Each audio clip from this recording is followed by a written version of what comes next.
Hello students, welcome to Shri Rajalakshmi royal academy of science विटा.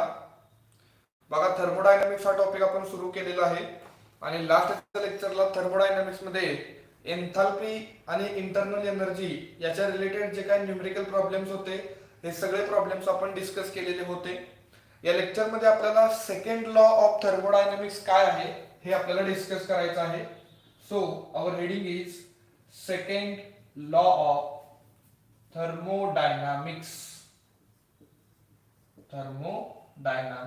Okay, this is very important law in thermodynamics. बघा thermodynamics मध्ये majorly 4 law आपण शिकतो की ज्याच्यामध्ये zeroth law of thermodynamics, first law of thermodynamics, second law of thermodynamics and third law of thermodynamics असे हे 4 law आहेत. त्यापैकी जो झिरो लॉ आहे, झिरोथ लॉ आपण ज्याला म्हणू, तो आपल्या सिलेबस मध्ये नाही आणि त्याची जी डिस्कव्हरी आहे म्हणजे त्याचा जो काय स्टेटमेंट आहे झिरोथ लॉ ऑफ थर्मोडायनामिक्सचं ते after third law of thermodynamics दिलेलं आहे. त्यामुळे आपण त्यानंतर ते डिस्कस करू. याच्या अगोदर आपण फर्स्ट लॉ ऑफ थर्मोडायनामिक्स हे डिस्कस केलेलं आहेच. ओके, मग आता आपलं हेडिंग असेल सेकंड लॉ ऑफ थर्मोडायनामिक्स. सगळ्यात पहिल्यांदा या सेकंड लॉची जी काय नीड आहे, गरज काय आहे ती बघूया. म्हणजे याची गरज आपल्याला का पडली ते बघण्याचा प्रयत्न करूया. आणि ते करत असताना आपल्याला जो फर्स्ट लॉ आहे त्यानं काय सांगितलं तर first law of thermodynamics, first law of thermodynamics talks about only law of conservation of energy, law of conservation of energy. म्हणजे ह्या पहिल्या नियमानं आपल्याला काय सांगितलं की हे जे युनिव्हर्स आहे, हे जे ब्रह्मांड आहे, या ब्रह्मांडामध्ये जे काही टोटल एनर्जी कंटेंट आहे तो ऑलवेज कसा असणार आहे, कॉन्स्टंट असणार आहे. त्याच्यामध्ये कधीही चेंज येणार नाही. फक्त आपण ती एनर्जी काय करू शकतो, one form to another form convert करू शकतो, असं त्या फर्स्ट लॉ न आपल्याला सांगितलेलं आहे. परंतु लॉ ऑफ कन्झर्वेशन ऑफ एनर्जीचा अर्थ काय असणार तर एक आपण केमिकल रिएक्शन जर कन्सिडर केली, एक जनरल केमिकल रिएक्शन आहे A plus B it gives C plus D अशी एक केमिकल रिएक्शन आहे. मग ती काहीही असेल. ओके, जसं की acid base gives salt water अशी पण रिएक्शन असेल. म्हणजे एनी टाइप ऑफ रिएक्शन आपण एक जनरल एक्झाम्पल घेतलेला आहे. याच्यामध्ये ए नावाचा जो रिएक्टंट आहे, सपोज याच्याकडे आहे 50 जूल एनर्जी आणि बी कडे आहे 30 जूल एनर्जी. म्हणजे रिएक्टंट कडे जी एनर्जी आहे ती 50 प्लस 30 म्हणजे 80 जूल एनर्जी असणार आहे आणि तुम्हाला प्रोडक्ट जो भेटणार आहे सी आणि डी आफ्टर रिएक्शन, त्याच्यामध्ये सी ची एनर्जी आहे 60 जूल आणि डी ची आहे 20 जूल. म्हणजे याच्यामध्ये मी असं लिहू शकतोय energy before reaction, energy before reaction किती होती 50 joule plus 30 joule is equal to किती असणार 80 जूल. बरोबर, केमिकल रिएक्शन होण्याच्या अगोदरची ही रिएक्शन म्हणजे एनर्जी असणार आहे. आणि energy after reaction, after reaction म्हणजे जो आपल्याला प्रोडक्ट इथं भेटणार आहे या प्रोडक्टची एनर्जी की जी किती आहे 60 जूल प्लस 20 जूल की जी आहे 80 जूल. म्हणजे इथं जर आपण ऑब्झर्वेशन केलं तर आपल्याला असं दिसणार आहे की इथं एनर्जी इज कॉन्झर्व. म्हणजे इथं लिहिणार मी energy is conserved in this chemical reaction. बरोबर का, या केमिकल रिएक्शन मध्ये एनर्जी काय झालेली आहे तर कॉन्झर्व झालेली आहे. Before reaction 80 joule, after reaction 80 joule. आणि एनर्जी जर कॉन्झर्व होत असेल तर according to first law of thermodynamics ही केमिकल रिएक्शन व्हायला पाहिजे. बरोबर का, म्हणजे आपण काय सांगू शकतो कोणतीही chemical reaction, any type of chemical reaction की जिथं एनर्जी कॉन्झर्व होते ती रिएक्शन 100% व्हायला पाहिजे. बरोबर, यस सर. मग माझा एक क्वेश्चन आहे तुम्हाला. काय क्वेश्चन आहे बघा, क्वेश्चन असा आहे, आपल्या मराठीमध्येच क्वेश्चन सांगतो तुम्हाला. क्वेश्चन असा आहे 1 लिटर वॉटर घ्या, म्हणजे कंटेनर घ्या, कंटेनर मध्ये पाणी असेल, त्या पाण्यामध्ये बर्फ टाका आणि ते पाणी गरम करून दाखवा मला. काय क्वेश्चन आहे बघा परत एकदा, पाणी आहे, पाण्यामध्ये बर्फ टाका आणि ते पाणी गरम करून दाखवा, असा माझा प्रश्न आहे. हे शक्य आहे का तुम्ही मला सांगा. चला मग करून बघूया हे शक्य आहे का अशक्य आहे. तर आपण काय केलं, एक बिकर घेतला. ओके, आणि या बिकर मध्ये काय असणार आहे, तर वॉटर असणार आहे. ठीक आहे, हे तुमचं वॉटर असेल आणि या वॉटर मध्ये आपण काय केलं, तर ice cube, this is your eyes cube. आणि हा जो आईस क्यूब आहे हा आहे 0 डिग्री ला, बरोबर. आणि हे जे वॉटर आहे हे वॉटर आहे 25 डिग्री ला. Yes sir. मग मला सांगा, आईस आणि वॉटर या दोघांचं जे टेम्परेचर आहे ते वेगवेगळं आहे. आणि माझा क्वेश्चन असा आहे की हा जो आईस आहे तो आपण वॉटर मध्ये ऍड केला तर हे पाणी जे आहे ते आपल्याला गरम करायचं आहे. कोणाच्या मदतीनं, तर ह्या आईसच्या मदतीनं, असं मी तुम्हाला सांगितलं. तर हे शक्य आहे का, तर प्रॅक्टिकली तुम्ही बघताय, प्रॅक्टिकली जेव्हा आपण तो आईस आहे तो आईस वॉटरमध्ये टाकतो, ऍड करतो, तेव्हा ते पाणी गरम होतं का थंड होतं हे सगळ्यांना माहित आहे. काय होतं, थंड होतं का नाही. पण आता माझा प्रश्न काय आहे की बर्फापासून पाणी गरम करा, कसं शक्य आहे बघा. हा जो आईस आहे ह्या आईसला जर मेल्ट व्हायचं असेल, काय व्हायचं असेल, मेल्ट व्हायचं असेल, तर तो आईस काय करतो, तर एनर्जी रिलीज करतो बघा. मग तो आईस काय करतो, या वॉटर मध्ये एनर्जी देतो आपली. ओके, एनर्जी काय करतो, देते. म्हणजे या आईस मधून जी काही एनर्जी आहे ती या वॉटरला भेटली असेल आणि हा आईस काय झाला असणार आहे, मेल्ट झाला असणार आहे. मग आईस मधली समजा समजा आईसनं 20 जूल एनर्जी रिलीज केली, 20 joule energy released by ice. म्हणजे हा जो आईस आहे त्या आईसने 20 जूल इतकी एनर्जी काय केली, रिलीज केली. आणि रिलीज केलेली 20 जूल एनर्जी वॉटरने काय केली, ऍब्झॉर्ब केली. And equivalent amount, equivalent amount म्हणजे काय, जेवढी एनर्जी आईसने रिलीज केलेली आहे तेवढीच, that is 20 joule energy, 20 joule energy is absorbed by water. Okay, मग मला सांगा, ह्या आईसने जर 20 जूल एनर्जी रिलीज केली असेल आणि या वॉटरनं जर 20 जूल एनर्जी ऍब्झॉर्ब केली असेल, काय केली असेल, ऍब्झॉर्ब केली असेल, तर इथं एनर्जी कॉन्झर्व झालेली आहे का नाही. यस सर, ऑब्विसली 100% इथं काय लिहिणार मी, एनर्जी इज कॉन्झर्वड. एनर्जी कशी आहे, कॉन्झर्व आहे. आणि एनर्जी जिथं जिथं कॉन्झर्व असते तिथं according to first law of thermodynamics हे सगळी प्रोसेस व्हायला पाहिजे. पण असं प्रॅक्टिकल लाईफ मध्ये तर कधी झालेलं आपण बघितलं नाही, आपण ऑब्झर्व केलं नाही. प्रॅक्टिकल लाईफ मध्ये आपण काय करतो, तर जेव्हा आईस वॉटरमध्ये पाण्यामध्ये टाकला जातो तेव्हा ते पाणी थंड होतं ना की गरम. मग इथं फर्स्ट लॉ ऑफ थर्मोडायनॅमिक्स चुकीच आहे का, तर नाही sir, first law of thermodynamics बरोबर आहे. काय बरोबर आहे, तर तो law of conservation of energy बद्दल बोलतोय. But but first law of thermodynamics हा इनकम्प्लीट आहे. काय आहे, इनकम्प्लीट. आता इनकम्प्लीट म्हणजे काय होतं, तर first law of conservation of energy बद्दल बोलतोय की पण हीट कुठून कुठं फ्लो होणार आहे ते मात्र त्या फर्स्ट लॉ ऑफ थर्मोडायनॅमिक्स आपल्याला सांगितलेलं नाही. म्हणजे जी डायरेक्शन आपण म्हणू, direction of flow of heat, काय म्हणलो, direction of flow of heat is not given by first law of thermodynamics. म्हणजे बर्फाची हीट या वॉटरला भेटणार का वॉटर मधली हीट या आईसला भेटणार, याची जी डायरेक्शन आहे ती डायरेक्शन मात्र फर्स्ट लॉ ऑफ थर्मोडायनॅमिक्स द्यायला विसरला. आणि म्हणून आपण काय सांगायचं, फर्स्ट लॉ कसा आहे, इनकम्प्लीट आहे. चुकीचा नाही, बरोबर आहे, पण इनकम्प्लीट आहे. आणि म्हणून आपल्याला एका नवीन लॉची गरज पडली की ज्याला आपण म्हणतो सेकंड लॉ ऑफ थर्मोडायनॅमिक्स. मग सेकंड लॉ ऑफ थर्मोडायनॅमिक्स मध्ये 3 स्टेटमेंट आहेत आपल्याकडे. त्यापूर्वी आपण इथं काय लिहिलंय, नीड, ती गरज काय आहे ती पहिला बघूया. याचा स्क्रीनशॉट घ्या, हे सगळं समजून म्हणजे तुम्हाला समजण्यासाठी हे सांगितलेलं आहे. याचा पहिला स्क्रीनशॉट घ्या.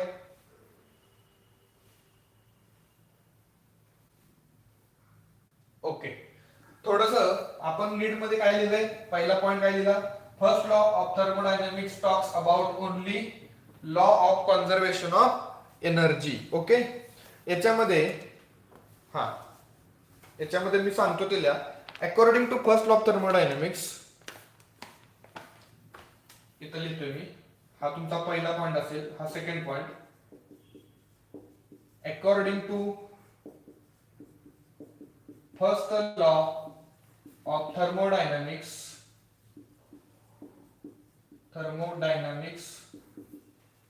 all the reactions where energy is conserved, energy is conserved is possible, is possible म्हणजे काय, जेवढ्या काय रिॲक्शन्स असतील त्या रिॲक्शन मध्ये जर एनर्जी कॉन्झर्व होत असेल तर त्या सगळ्या रिॲक्शन्स कशा आहेत, तर त्या सगळ्या रिॲक्शन शक्य आहेत. बट इट इज इम्पॉसिबल, हे अशक्य आहे काय, but it is impossible to use ice for heating water, for heating water.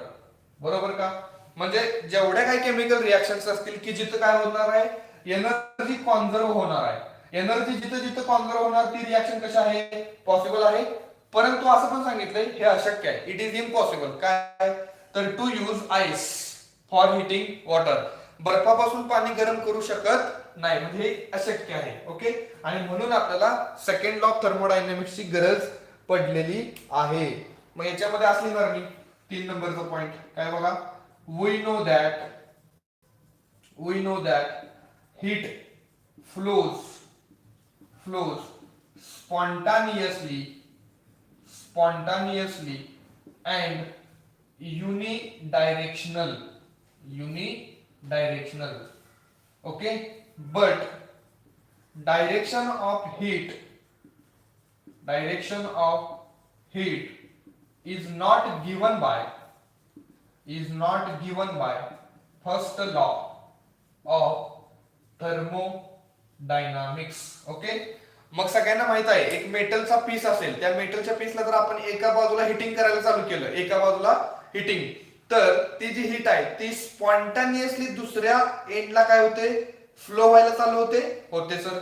पण ती कशी असते, युनिडायरेक्शनल, म्हणजे ज्या एंडला त्या मेटल पीसचं टेम्परेचर जास्त आहे तिकडून ती अशा एंडकडे फ्लो होणार आहे की जिथं टेम्परेचर कमी असते. म्हणजे हे सगळ्यांना माहित आहे, heat always flow from higher temperature to lower temperature, कसं, स्पॉन्टानियसली आणि युनिडायरेक्शनल. आणि हाच आहे सेकंड लॉ ऑफ थर्मोडायनामिक्स. बघा याची गरज काय पडली, मग आपण काय करूया, सेकंड लॉ ऑफ थर्मोडायनामिक्सचं स्टेटमेंट लिहून घेऊया. स्टेटमेंट पहिलं काय असेल बघा. ओके, याच्यामध्ये statement number 1,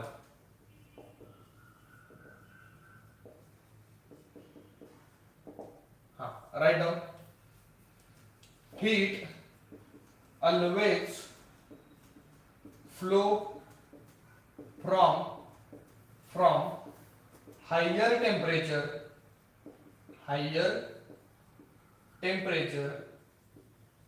to lower temperature spontaneously, उत्स्फूर्तपणे म्हणूया आपण त्याला, स्पॉन्टानियसली अँड युनिडायरेक्शनल. ओके, म्हणजे याच्या अगोदर आपण एक्झाम्पल कसं घेतलेलं, तर एक बिकर घेतलेला आणि या बिकर मध्ये आपण काय घेतलेलं, तर वॉटर घेतलेलं. बरोबर, हे वॉटर होतं आणि इथं आपण काय घेतलेला, आईसचा क्यूब घेतलेला. बरोबर, या आईसच्या क्यूबचं टेम्परेचर होतं 0 डिग्री सेल्सिअस, या वॉटरचं टेम्परेचर होतं 25 डिग्री सेल्सिअस. आणि याच्या अगोदर आपण काय केलं, तर या आईस मधून जी हीट आहे ती ह्या वॉटरला भेटली असं सांगितलं आणि जिथे एनर्जी कॉन्झर्व राहिली असं सांगितलं. पण हे रॉंग आहे, डायरेक्शन चुकीची आहे. सेकंड लॉ ऑफ थर्मोडायनामिक्सने एक डायरेक्शन दिली, कसली डायरेक्शन, तर हीटची डायरेक्शन. आणि त्यानं काय सांगितलं सेकंड लॉ, तर हीट ऑलवेज फ्लो कुठून कुठं जाणार आहे, higher temperature to lower temperature. म्हणजे आईसचं टेम्परेचर 0 डिग्री आहे, वॉटरचं टेम्परेचर 25 आहे, म्हणजे जी हीट आहे ती हीट वॉटर टू आईस अशी फ्लो होईल का, आईस टू वॉटर अशी फ्लो होणार आहे. हायर टू लोअर म्हणजे वॉटर मध्ये जी काही हीट असेल 25 डिग्री सेल्सिअस, ती वॉटरची हीट कुठे जाणार आहे, तर या आईसला जाणार आहे. आणि वॉटरची हीट जर या आईसला घेतली तर तो आईस काय होणार, तिथं मेल्ट होणार आहे. आणि ती आईस जी काही हीटचा फ्लो असतो तो कसा असतो, स्पॉन्टानियसली, म्हणजे काय, उत्स्फूर्तपणे. त्या हीटला तिथं सांगायची गरज नाही, एक्सटर्नल फोर्सची गरज नाही की तू आता फ्लो हो म्हणून. बरोबर, म्हणजे स्पॉन्टानियसली फ्लो होणार आहे आणि युनिडायरेक्शनल आहे. युनिडायरेक्शनलचा अर्थ काय, तर वॉटर आणि आईस या दोघांच्या मध्ये हीट जी आहे ती ऑलवेज वॉटर कडून आईसलाच भेटणार आहे. असं कधीच होणार नाही की आईस मधली हीट वॉटरला भेटणार. त्यामुळे हे तुमचं स्टेटमेंट आहे, खूप इम्पॉर्टंट आहे. पहिलं स्टेटमेंट काय, heat always flow from higher temperature to lower temperature, कसं स्पॉन्टानियसली अँड युनिडायरेक्शनल. ओके, याच्यामध्ये परत मग आपण सेकंड स्टेटमेंट काय आहे ते बघूया. Second statement, statement number 2. Okay, statement number 2 मध्ये आपलं स्टेटमेंट असं आहे, right down, heat cannot be completely, heat cannot B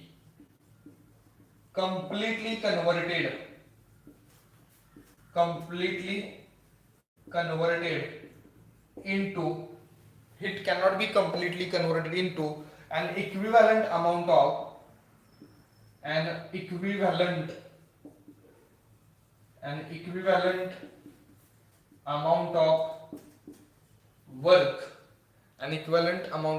work without producing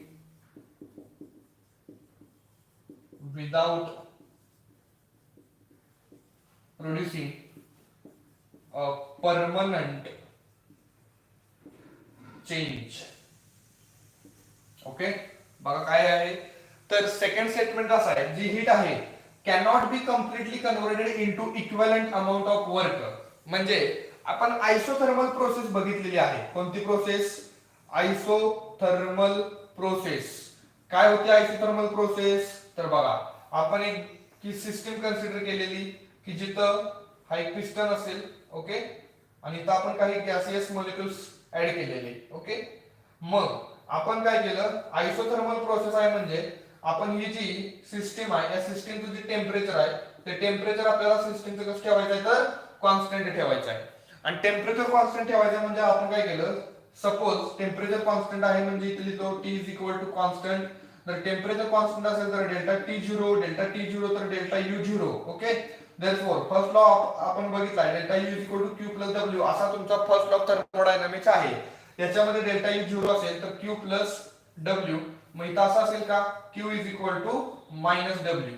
Q is equal to minus W या एक्सप्रेशनचं मिनिंग काय असणार आहे, तर या एक्सप्रेशनचं मिनिंग असणार आहे, जर तुम्ही या सिस्टीमला Q amount of heat supply केली तर जेवढी अमाऊंट ऑफ हीट तुम्ही सप्लाय केलेली आहे तेवढी सगळीच्या सगळी म्हणजे इज इक्वल टू साइन आहे.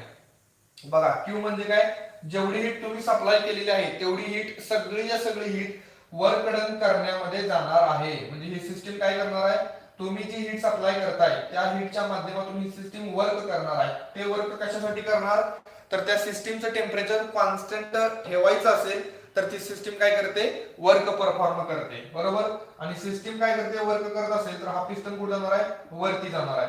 मग सपोज 20 जूल हीट तुम्ही सप्लाय केली तर Q ची किंमत आहे प्लस 20 जूल. बरोबर, मग जर 20 जूल इतकी हीट सप्लाय करू तर जे वर्क डन होणार आहे ते वर्क डन पण किती होणार आहे, मायनस 20 जूल इतकं वर्क होणार आहे.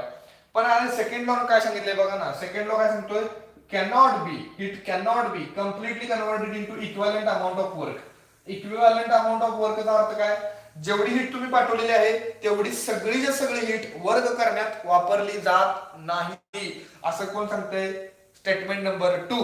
पण फर्स्ट लॉ ऑफ थर्मोडायनामिक्स हे जे इक्वेशन आहे delta U is equal to Q plus W, या इक्वेशन वरून तुम्हाला असं दिसतंय की heat can be completely converted into equivalent amount of work. असं कधीच होणार नाही without producing a permanent change.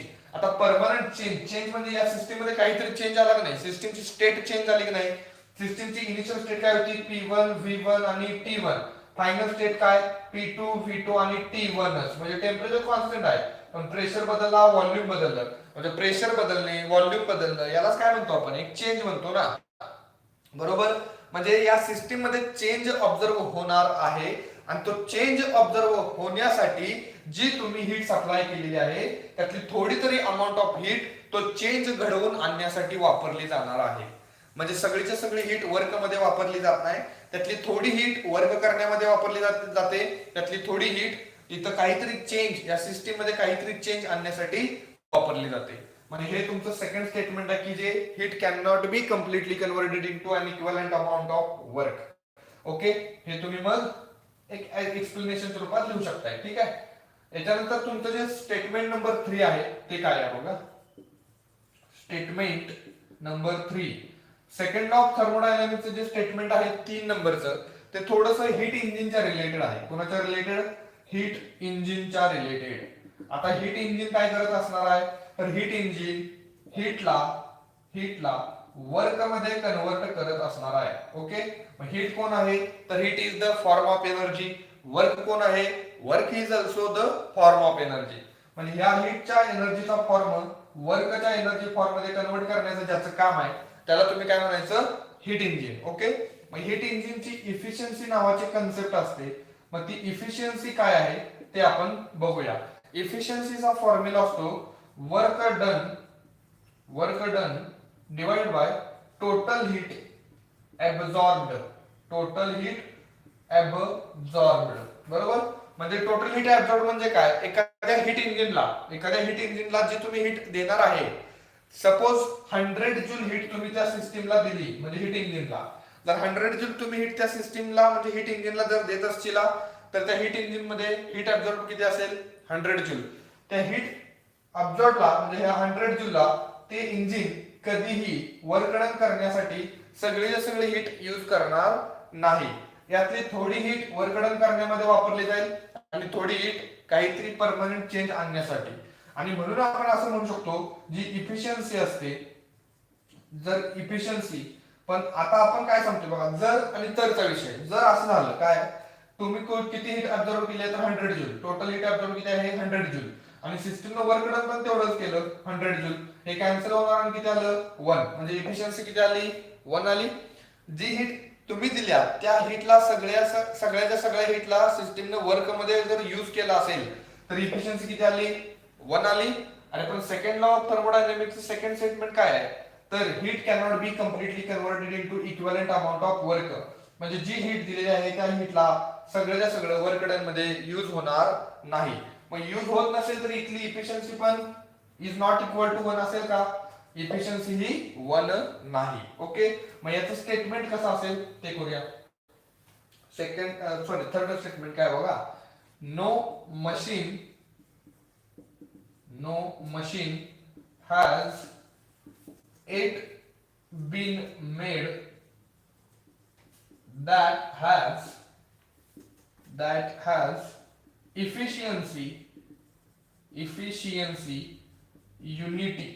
म्हणजे असं कोणतेही मशीनच तयार झालं नाही की ज्याची युनिटी किती असेल, 1 असेल. बघा, कोणतंही machine has it been made, अजून सध्या तरी तयार झालेलं नाही की ज्याची इफिशियन्सी किती असेल, 1. इफिशियन्सीचा फॉर्म्युला काय, work done upon total heat absorb. बघा, या लेक्चर मध्ये आपण सेकंड लॉ ऑफ थर्मोडायनामिक्स काय असते हे बघितले. अगदी शॉर्ट लेक्चर आहे आपलं हे. आणि सेकंड लॉ ऑफ थर्मोडायनामिक्स हे तीनही स्टेटमेंट तुम्ही बाय हार्ट करा. ठीक आहे, थँक्यू.